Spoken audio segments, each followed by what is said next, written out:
Bien, bonjour mesdames et messieurs les députés et membres de la commission. Je vous remercie ainsi que mes collègues pour cette audition. Je ne peux que souligner évidemment l'importance de cette question de la... Ah, donc je suis... D'accord, donc je suis Frédéric Guillaumard, professeur de droit privé à l'université Toulouse-Capitole. Bien évidemment, cette question de la dette sociale est très importante et il est important que votre commission la soumette au débat public, puisque la sécurité sociale n'est pas seulement en déficit, elle est aussi en déficit d'explication. Et donc je trouve que vos travaux sont tout à fait salutaires.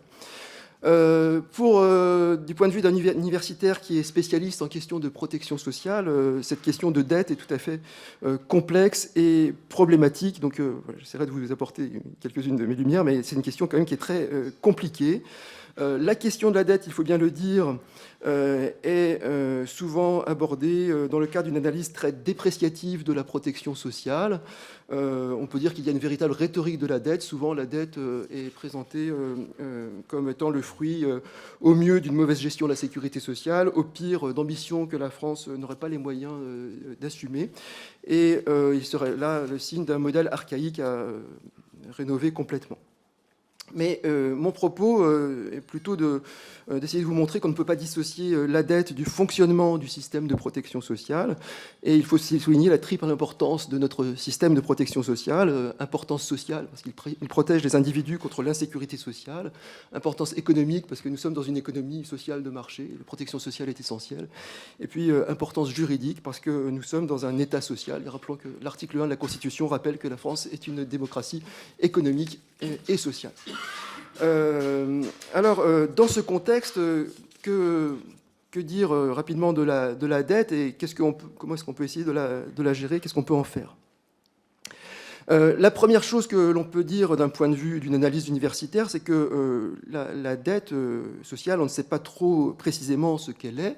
Il n'y a pas une définition univoque de ce que serait la dette sociale. Il n'y a pas non plus un indicateur statistique ou comptable unique pour l'aborder. Ce qui fait que lorsqu'on parle de la dette sociale, il y a différents textes juridiques qui l'évoquent. Soit on évoque des déficits des branches, soit on va évoquer la dette de la COS, soit la dette confiée à la CADES. Juridiquement, une dette, c'est simplement ce que doit un débiteur à un créancier. Mais très souvent, quand on va parler de la dette sociale, on va parler d'autre chose. On va évoquer la dette comme étant un déficit durable qui ne peut pas être assumé à travers les mesures ordinaires de financement de la protection sociale, donc qui exigent de dégager des ressources spécifiques. Et on voit bien que la dette a dès lors deux finalités. Soit elle permet de mesurer, dans le cadre des disciplines budgétaires européennes, des taux d'endettement, soit elle permet de dégager des mesures de financement spécifiques. Donc, selon les moments, on va évoquer la dette avec des significations différentes. Cela nous conduit évidemment immédiatement à avoir différents indicateurs pour appréhender la dette. Parfois, on va aborder la dette très strictement au titre de la sécurité sociale. Et dans la loi de financement de la sécurité sociale, on va parler de la dette ROPS, des régimes obligatoires de base de sécurité sociale. Donc ça, c'est l'objet de la loi de financement de la sécurité sociale. Et puis parfois, lorsqu'on aborde la question de la mesure de la dette publique, on va évoquer un indicateur plus large qu'on appelle les ASSO, c'est-à-dire la dette des administrations de sécurité sociale, qui comprend les régimes de base de sécurité sociale, les régimes complémentaires, la CADES, l'assurance chômage et également le fonds de réserve des retraites. Donc deux indicateurs tout à fait différents. Il faudra ajouter d'ailleurs également ce que l'INSEE appelle les ODAS, les organismes dépendants des assurances sociales, les hôpitaux et le secteur des œuvres publiques. Donc nous avons là des outils comptables dont aucun n'est plus juste ou plus exact. Ce sont des instruments au service de différentes politiques publiques. Mais on peut constater, il me semble, qu'on est souvent face à un risque de confusion lorsqu'on utilise ces instruments de mesure au-delà de ce à quoi ils servent, c'est-à-dire des instruments au service de politiques publiques bien définies. Et je crois qu'il faut vraiment considérer ces indicateurs comme étant un instrument de mesure, mais pas une finalité en soi.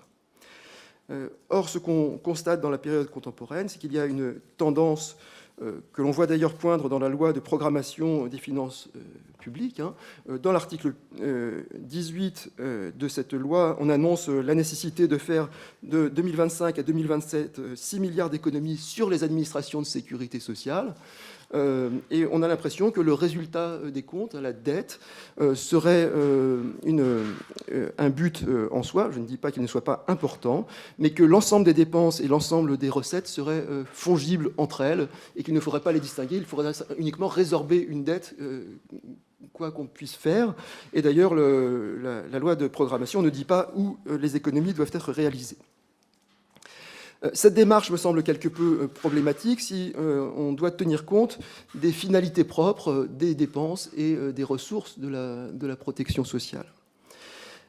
Je pense que dans ce cadre-là, il faut prendre au moins 3 précautions, et donc toute évaluation de la dette doit évidemment affiner l'analyse de cette dette.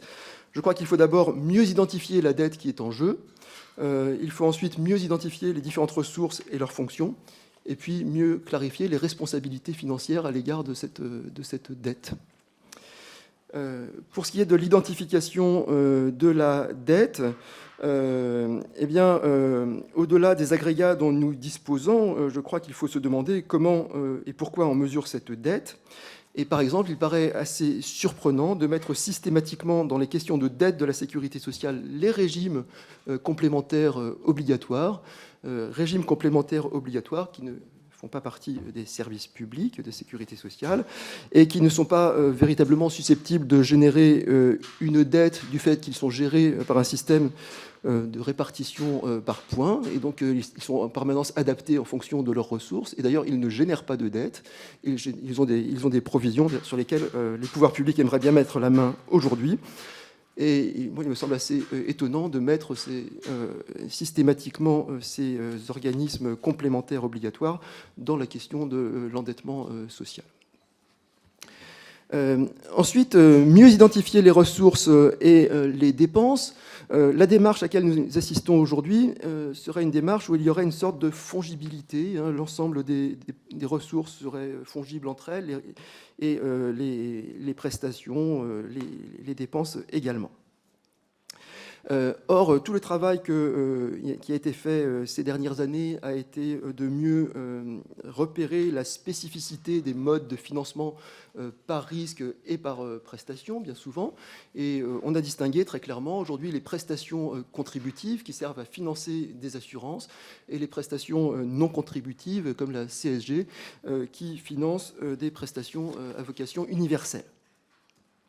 Et il semble assez étonnant qu'indistinctement, on puisse en permanence envisager d'opérer des transferts entre ce qui sert à financer des assurances et ce qui sert à financer les dépenses de solidarité. Et donc il faudrait bien évidemment maintenir la spécificité de chacun des régimes, de chacune des prestations et de leur financement. Et on assiste aujourd'hui vraiment à une complète fongibilité de ces différentes ressources sans véritablement se demander ce qu'elles financent. Enfin, il me semble qu'on doit faire un effort de clarification quant aux responsabilités à l'égard de la dette sociale. Rappelons qu'à l'occasion de la pandémie de Covid-19, le transfert de la dette à la CADES a été d'un montant de 135 milliards d'euros, si je ne me trompe pas. 136, exactement. Là-dedans, on a mis à la fois des déficits accumulés par l'ACOS, des dettes hospitalières et ce qu'on peut appeler la dette Covid, dont on ne sait pas trop ce qu'elle est d'ailleurs. Et tout cela, on a appelé cela une dette sociale. Mais bien évidemment, il faudrait ici distinguer à quoi servent ces dépenses. En période de crise, notamment en période de crise pandémique, ces dépenses ont été utilisées comme un outil à la fois de soutien à l'activité, à l'emploi et à l'économie. Elles font partie des politiques économiques anti-crise. Est-il bien nécessaire de les faire assumer par le système entier de protection sociale ? De même, depuis longtemps, on assiste à une politique très importante d'exonération de charges sociales qui font partie des politiques de l'emploi. Et évidemment, ces exonérations ne donnent pas lieu à une compensation totale. 2,53 milliards d'exonération ne sont pas compensés cette année. Et il s'agit là, évidemment, d'un manque à gagner, sans parler de la somme totale de ces exonérations, qui atteint aujourd'hui 66 milliards d'euros, et qui est bien évidemment critiquée par une partie des économistes comme étant un manque à gagner très important pour les finances sociales. Et donc, on comprend que si on aborde cette question de la dette sociale, on a besoin à la fois de mieux l'identifier, de mieux la mesurer, de savoir quelles sont ses différentes composantes et bien évidemment de dégager qui est véritablement responsable et qui doit assurer la responsabilité à l'égard de cette dette, sans se contenter de ce que Alain Supiot appelle la gouvernance par les nombres, c'est-à-dire une simple approche comptable de la dette sociale. Cela étant, bien évidemment, même si on a une meilleure approche plus fine de cette dette, évidemment, il faut se demander comment on peut la gérer. Avec trois débats importants. Vous me dites si je suis trop long, hein, mais trois débats importants. Première question, cantonner la dette sociale. Est-ce qu'il faut évidemment cantonner cette dette dans un fonds spécifique assumé par les organismes de sécurité sociale ou la mettre dans le pot commun de la dette publique? C'est évidemment une question très importante. D'un point de vue juridique, comme vous le savez, le principe de solidarité qui gouverne la sécurité sociale implique qu'il y ait un seul garant de cette dette, qui est l'État. Et donc la dette de la sécurité sociale est une dette publique, disons, comme une autre, une dette en tout cas dont l'État est le garant. Et c'est d'ailleurs la raison pour laquelle, pendant très longtemps, le trou de la sécurité sociale a été comblé au même titre que le déficit public.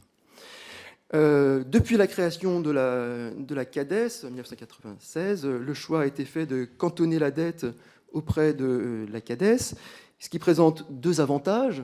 Le premier avantage est de disposer d'un organisme qui dispose d'une crédibilité financière aujourd'hui reconnue, qui peut emprunter sur les marchés financiers. Et, excusez-moi, il y a là, évidemment, la possibilité de trouver des sources de financement qui s'ajoutent à celles du financement de l'État. Donc, disons que la création d'une caisse spécifique a favorisé les capacités d'emprunt de la France, sans doute. Ensuite, bien évidemment, la CRDS va disposer d'outils qui permettent d'amortir la dette sur le temps à travers la CRDS et l'affectation d'une part de la CSG. Et on voit que dans le temps, ça a été plutôt efficace. Néanmoins, quelques inquiétudes. C'est que le recours à la CADES a tendance à impulser dans la sécurité sociale une logique de financiarisation, puisque les ressources sont à trouver du côté des marchés financiers. Et il est à craindre, bien évidemment, que la logique qui est propre aux agences de notation et aux investisseurs internationaux ne pèse sur le devenir de la sécurité sociale. Bon, à voir évidemment sur le long terme. Évidemment, on pourrait imaginer que cette situation soit atténuée, d'abord en faisant assumer une partie de la dette à l'État en fonction de ses propres responsabilités, et ensuite en disons, favorisant la création de modes de placement spécifiques, qu'on appelle les social bonds, qui permettent d'avoir un appel prioritaire à la finance responsable pour financer la sécurité sociale.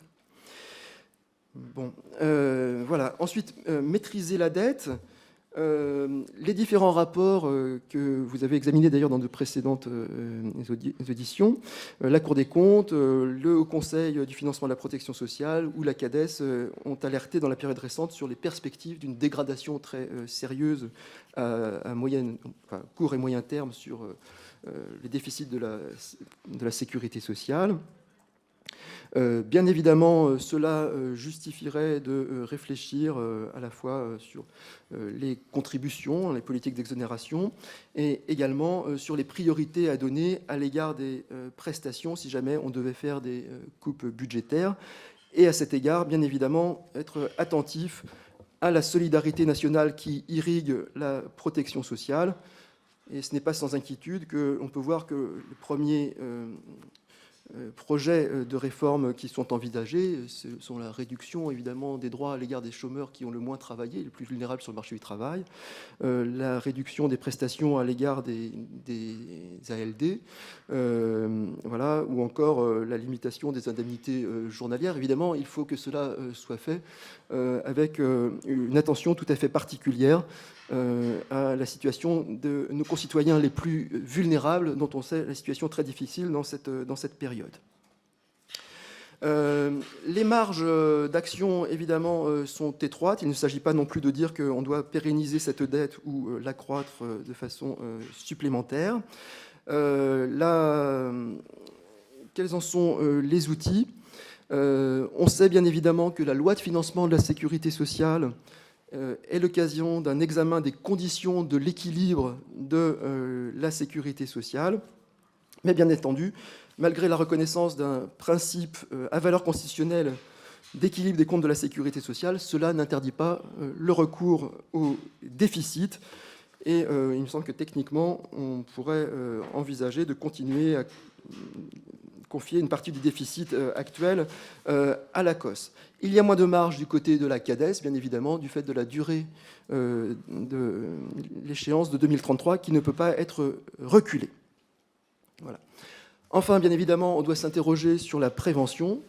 Comment éviter à l'avenir que cette question de la dette ne s'aggrave? La tentation ici est de confier au Conseil constitutionnel un rôle accru, où le Conseil constitutionnel serait garant des équilibres financiers, en sorte qu'on passerait d'un objectif à une exigence constitutionnelle d'équilibre. Il me semble que c'est une question à laquelle il faut réfléchir, puisque le Conseil constitutionnel, bien entendu, doit faire respecter d'autres impératifs constitutionnels, comme le droit à la santé, le droit à la protection des salariés âgés, etc., qui sont des valeurs constitutionnelles, des principes constitutionnels. Et donc le Conseil constitutionnel ne doit pas être privé de sa mission d'arbitrer entre les différents droits fondamentaux, sans faire primer systématiquement des intérêts financiers, de questions de dette. Donc il me semble que la question des arbitrages à l'égard de la dette est à laisser au Parlement, le Conseil constitutionnel étant simplement vigilant sur l'examen des conditions de cet équilibre et que les comptes soient transparents et très clairs sur cet endettement. Voilà ce que je voulais vous dire dans cette première approche. Merci beaucoup. Je pense qu'on posera les questions à la fin de toutes les interventions. Si vous voulez poursuivre, alors merci. Merci Madame la Présidente, messieurs. Puisqu'il faut se présenter, je le fais en quelques mots. Je suis professeur à l'Université Paris-Cité, mais aussi à Sciences Po Paris depuis 26 ans. Je suis membre du Conseil des prélèvements obligatoires et évidemment mes propos ne l'engagent en aucun cas.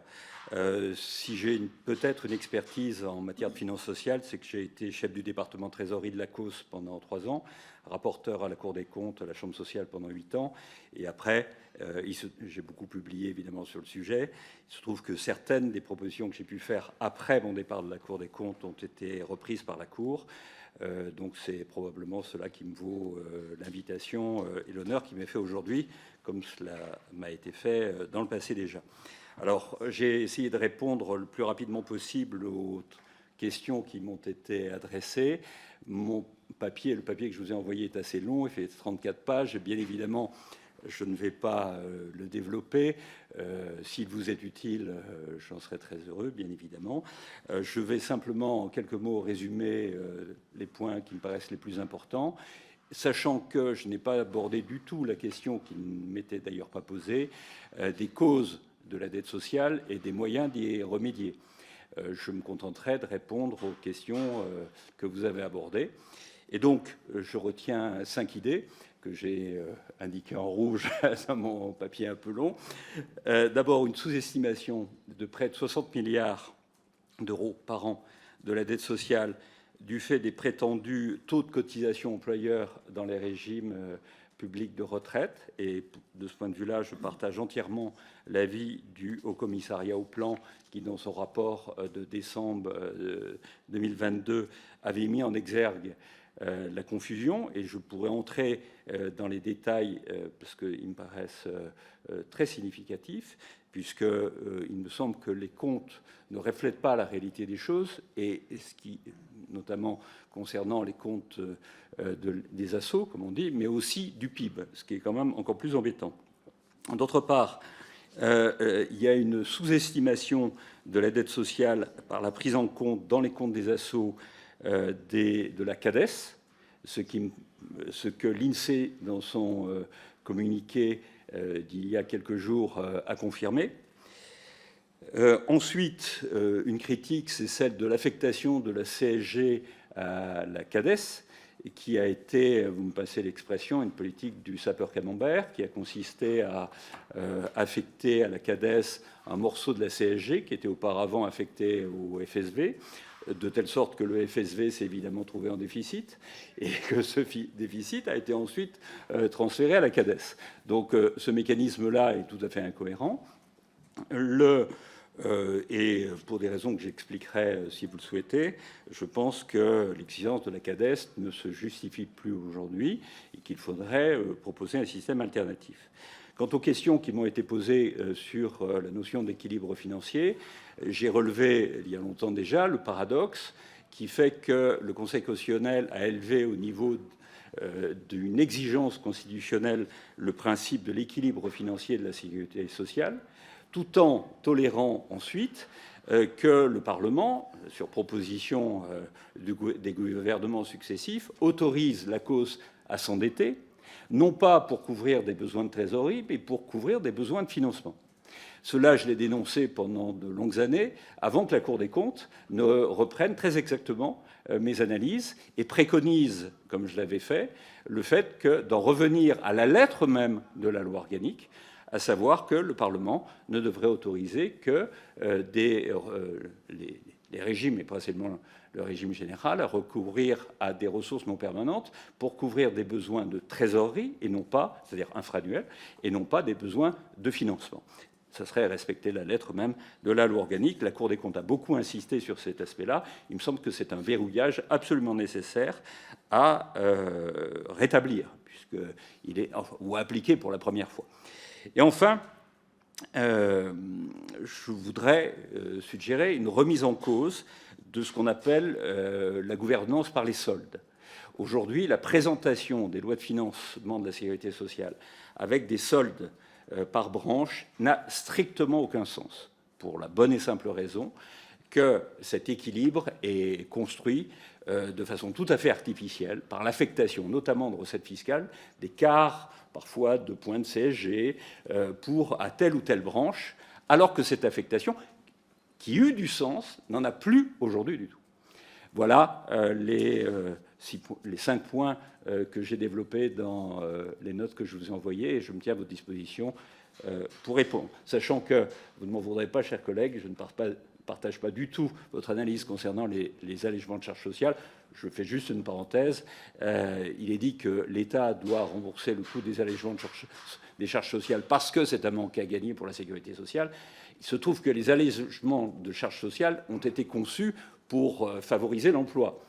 Et de sorte qu'il y a des emplois parce qu'il y a des allégements de charges sociales. Si on supprime les allégements de charges sociales, il n'y aura plus d'emplois, il y aura moins de recettes. Donc l'argument sur lequel il faudrait nécessairement les rembourser est un argument qui mérite d'être débattu. Mais quant aux causes du fait que les charges sociales sont trop importantes par rapport à d'autres pays, et le fait qu'il ait fallu procéder à des allégements de charges, c'est en revenir au sujet que j'ai évacué, c'est-à-dire les causes de la dette sociale, et pour le moment, je n'en parlerai pas, mais je reste à la disposition des parlementaires s'ils souhaitent m'interroger sur le sujet. Je vous remercie.